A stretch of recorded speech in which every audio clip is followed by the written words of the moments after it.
मारेगाव वार्ता news channel, ताज्या घडामोडी व परिसरातील वार्ता थेट आपल्यापर्यंत। मारेगाव वार्ता होऊन राहिला प्राथमिक रुग्णालय आहे। जवाब दो आंदोलनाला यश। मारेगाव नगर पंचायतीचा अजब फतवा रद्द। शासनाच्या आदेशानुसार होणार जन्म मृत्यू नोंद।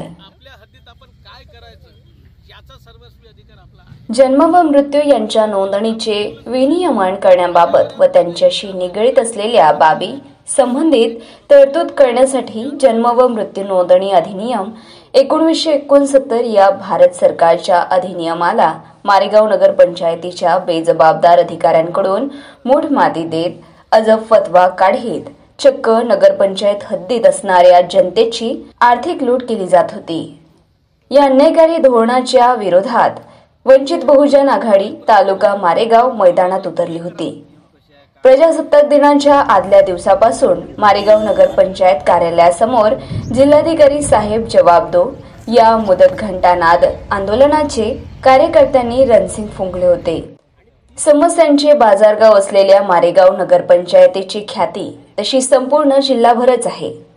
या ना त्या कारणाने गाजत असलेली नगरपंचायत म्हणून प्रसिद्ध असलेल्या नगरपंचायतीने आणखी एक बेजबाबदारपणाचा कळस गाठला होता। जन्म मृत्यू नोंदणी संदर्भातल्या शासनाच्या अधिनियमाला तिलांजली देत आर्थिक लुटीचा फतवा काढीत सामान्य जनतेची आर्थिक लूट करण्याचा जणू काही सपाटाच लावला की काय असेच काहीसे चित्र संपूर्ण मारेगाव शहरभर होते।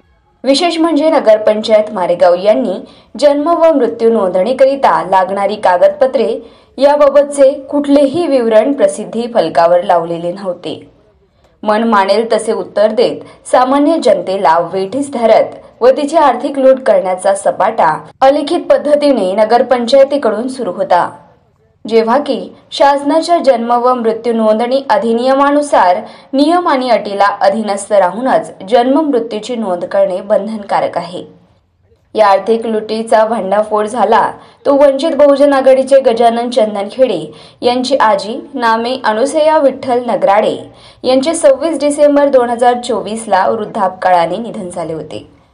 तिचा अंत्यसंस्कार मारेगाव स्मशानभूमीत झाला होता। हिच्या मृत्यूची नोंद करण्यासाठी गजानन चंदनखेडे यांनी 10 जानेवारी 2025 ला नगरपंचायतीला रीतसर अर्ज केला होता। मात्र गजानन चंदनखेडे यांच्या अर्जाला केराची टोपी दाखवल्या गेली व मृत्यूची नोंद करून घ्यावयाची असल्यास 100 रुपयाच्या स्टॅम्प पेपरवरती प्रतिज्ञालेख करून आणल्याशिवाय मृत्यूची नोंद होणार नाही असे खडसावून सांगितले गेले व प्रतिज्ञालेख आणल्यानंतर मृत्यूची नोंद घेतल्या गेली। या प्रकरणानंतर नगरपंचायत मारेगावच्या भ्रष्टाचारी यंत्रणेचा खरा चेहरा सर्वांच्या समोर आलाय। जेव्हा शासन अधिनियमानुसार विहित मुदतीत जन्म मृत्यूची नोंदणी करण्यासाठी तोंडी किंवा साध्या कागदावरती स्वयंघोषणापत्र सादर केल्यानंतर संबंधिताच्या जन्म व मृत्यूची नोंद करण्याबाबत अधिनियमात तरतूद आहे। वंचित बहुजन आघाडी मारेगावच्या वतीने छेडण्यात आलेले जवाब दो आंदोलन तालुकाध्यक्ष गौतम दारुंडे यांच्या मार्गदर्शनात आंदोलक गजानन चंदनखेडे यांच्यासह अनेक कार्यकर्त्यांच्या उपस्थितीत वंचित बहुजन आघाडीचे राजू निमसटकर यांच्या हस्ते विश्वरत्न डॉक्टर बाबासाहेब आंबेडकर यांच्या प्रतिमेला पुष्पांजली अर्पण करून घंटानाद आंदोलनाची सुरुवात करण्यात आली होती। मात्र या आंदोलनाला स्थळी नगरपंचायत प्रशासनाने प्रजासत्ताक दिनी जाऊन मंडपस्थळी भेट आंदोलन करण्यासोबतच चर्चा करून आंदोलनकर्त्यांच्या मागण्या मान्य करून शासनाच्या GR नुसार जन्म मृत्यू नोंद करून नागरिकांवर कुठलाही आर्थिक दंड ठोठावला जाणार नाही असे लेखी आश्वासन दिले। मारेगाव वार्ता सचिन मेश्राम, मारेगाव, यवतमाळ।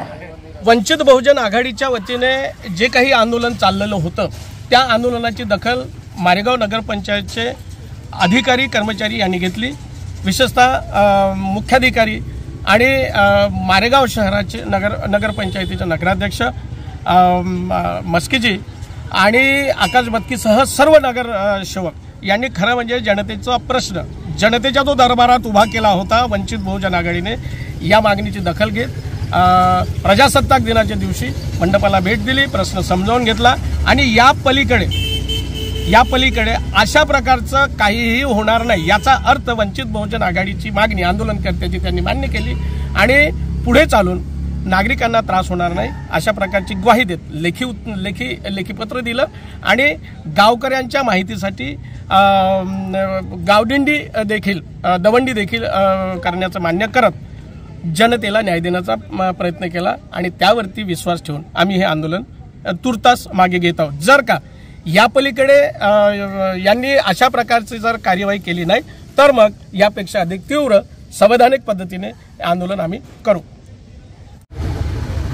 वंचित बहुजन आघाडी मारेगाव शाखेच्या वतीनं जे नगरपंचायत समोर जन्ममृत्यू नोंदणीच्या जे व्यवहार करून राहिले होते 100 रुपयाच्या स्टॅम्पवर, त्यांच्या विरोधात आम्ही 25 तारखेपासून जे घंटानाद आंदोलन केलेलं आहे त्या आंदोलनाला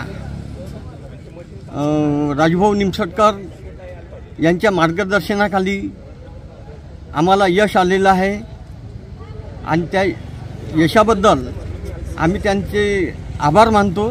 तसेच नगरपंचायतचे मुख्याधिकारी,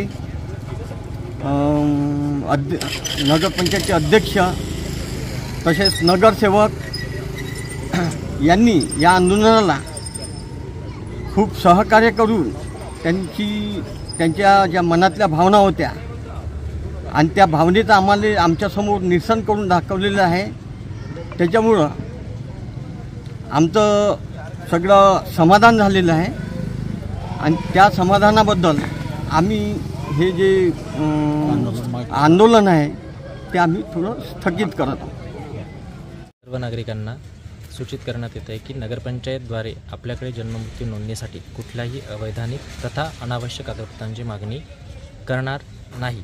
तसेच कुठल्याही नागरिकांनी कुठल्याही प्रकारच्या कागदपत्रांबाबत संभ्रम असेल तर त्याकरिता नगरपंचायतच्या नोटीस बोर्डवर लावण्यात आलेली आवश्यक कागदपत्रांची यादी आपण नोटीस बोर्डवर लावलेली आहे, ती तुम्ही बघू शकता. तसेच सदर प्रकरणी जे काही आंदोलन चालू आहे तर हे आंदोलन करताना पण माझी विनंती आहे की या बाबीची नोंद घेऊन आपण आंदोलन मागे घेऊन प्रशासनाला सहकार्य करावे.